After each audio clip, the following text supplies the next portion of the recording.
जय श्री कृष्ण दोस्तों।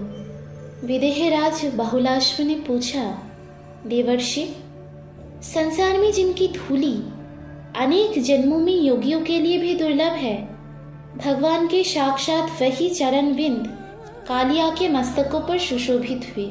नागों में श्रेष्ठ ये कालिया पूर्व जन्म में कौन सा पुण्य कर्म कर चुका था जिससे इसको ये सौभाग्य प्राप्त हुआ, ये मैं जानना चाहता हूँ। देवर्षि शिरोमणि, ये बात मुझे बताइए। राजन, पूर्व काल की बात है। स्वयंभूत मनवंतर में वेदशिरा नामक मुनि, जिनकी उत्पत्ति भृगुवंश में हुई थी, विंध्य पर्वत पर तपस्या करते थे। उन्हीं के आश्रम पर तपस्या करने के लिए आश्वसीरा मुनि आए। उन्हें देखकर वेदशिरा मुनि के नेत्र क्रोध से लाल हो गए और वे रोषपूर्वक बोले। वेदशिरा ने कहा, ब्राह्मण, मेरे आश्रम में तुम तपस्या ना करो, क्योंकि वह सुखद नहीं होगा। तपोधन, क्या और कहीं तुम्हारे तप के योग्य भूमि नहीं है?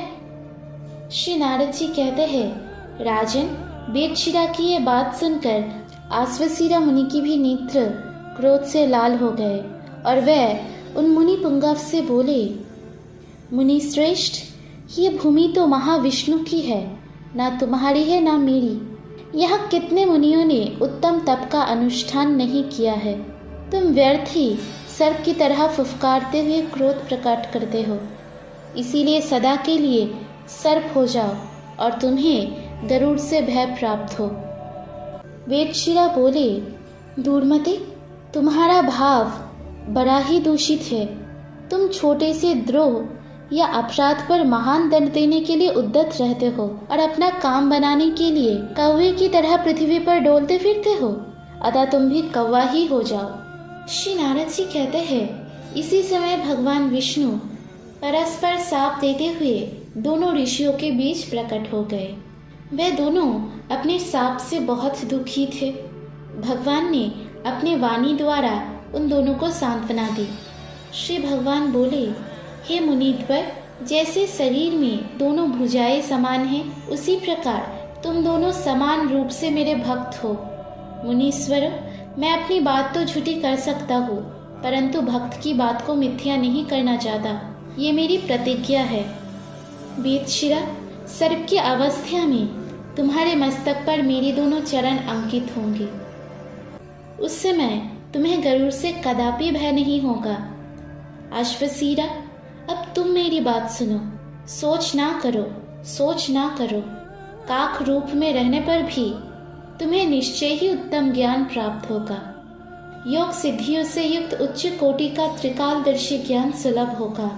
श्री नारद जी कहते हैं, नरेश्वर, यो कहकर भगवान विष्णु जब चले गए, तब आश्वसीरा मुनि साक्षात योगेंद्र काक भुषुंड हो गए और नील पर्वत पर जाकर रहने लगे।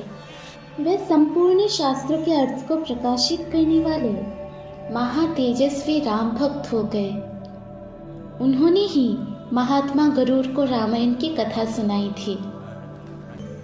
मिथिला नरेश, चाक्षुष मनवंतर के प्रारंभ में प्रचिताओं के पुत्र प्रजापति दक्ष ने महर्षि कश्यप को अपनी परम मनोहर 11 कन्या पत्नी रूप में प्रदान की। उन कन्याओं में जो श्रेष्ठ कद्रु थी, वही उस समय वासुदेव प्रिया रोहिणी होकर प्रकट हुई है, जिनके पुत्र बलराम जी है। उस कद्रु ने करोड़ों महासर्प को जन्म दिया। वह सभी सर्प अत्यंत उद्भट, विषरूपी बल से संपन्न, उग्र तथा 500 फनों से युक्त है।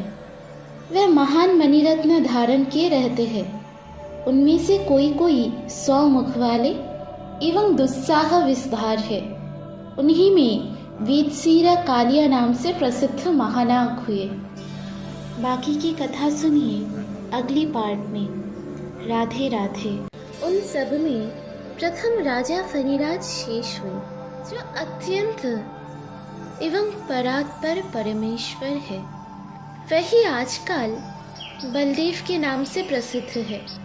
वही राम अनंत और अच्युत नागराज आदि नाम धारण करते हैं।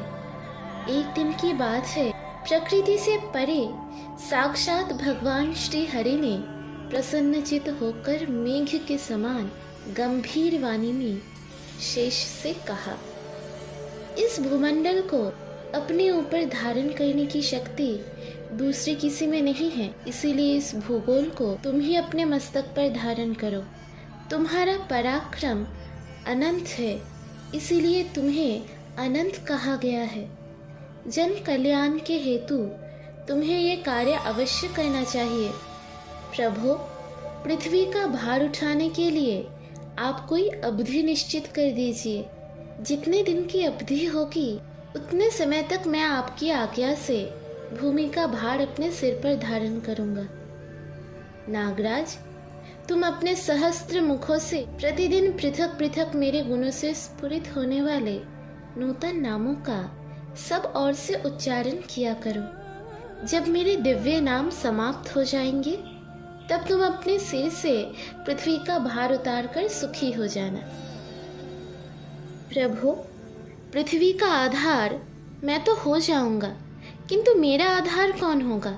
बिना किसी आधार के मैं जल के ऊपर कैसे स्थित रहूंगा? भगवान बोले, मेरे मित्र, इसकी चिंता तुम मत करो। मैं कच्छप बनकर महान भार से युक्त तुम्हारे विशाल शरीर को धारण करूंगा। नरेश्वर, तब शेष ने उठकर भगवान श्री गरुड़ ध्वज को नमस्कार किया। फिर वह पाताल से लाख योजन नीचे चले गए। वहां अपने हाथ से इस अत्यंत गुरुतर भूमंडल को पकड़कर प्रचंड पराक्रमी शेष ने अपने ही एक फन पर धारण कर लिया।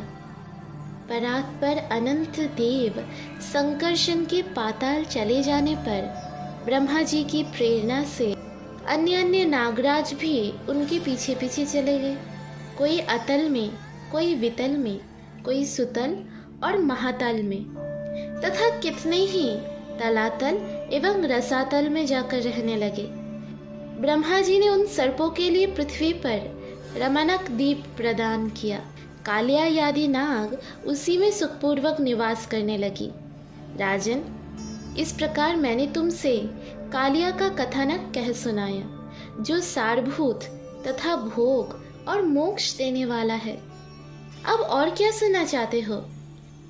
इस प्रकार श्री गर्ग संहिता में वृंदावन खंड के अंतर्गत शेष के उपाख्यान का वर्णन नामक 13वां अध्याय पूरा हुआ।